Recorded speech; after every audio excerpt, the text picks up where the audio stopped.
আসুন। এখানে দেখুন এক লাইনে কতগুলো কফিন আছে। এর ভেতরে যেসব মমি আছে সেগুলো বিশেষ ধরনের মমি। শোনা যায় যে পূর্ণিমার রাতে একবারে জীবন্ত হয়ে ওঠে এগুলো, আর ওদের রাজা মরিসাজকে খুঁজে বেড়ায় ওরা।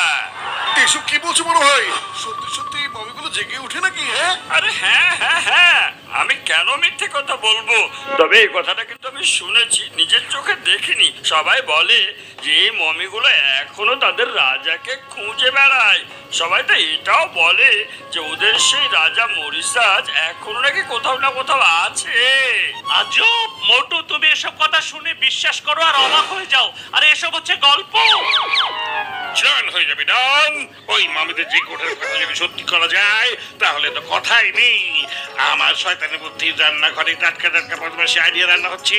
এবার দেখো আমি কি করি। হ্যাঁ মামিরা, এত বছর তোমরা যে রাজার জন্য অপেক্ষা করছিলে সে হোটেল মুনলাইটে 204 নাম্বার রুমে বসে উঠেছে। ও দেখতে ঠিক এরকম। এই যে ওস্তাদ ওস্তাদ, এই বুদ্ধি কি কাজ করবে?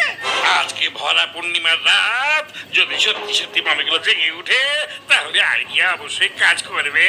আর যদি এটা কাজ করে তাহলে জান হয়ে যাবে ডান।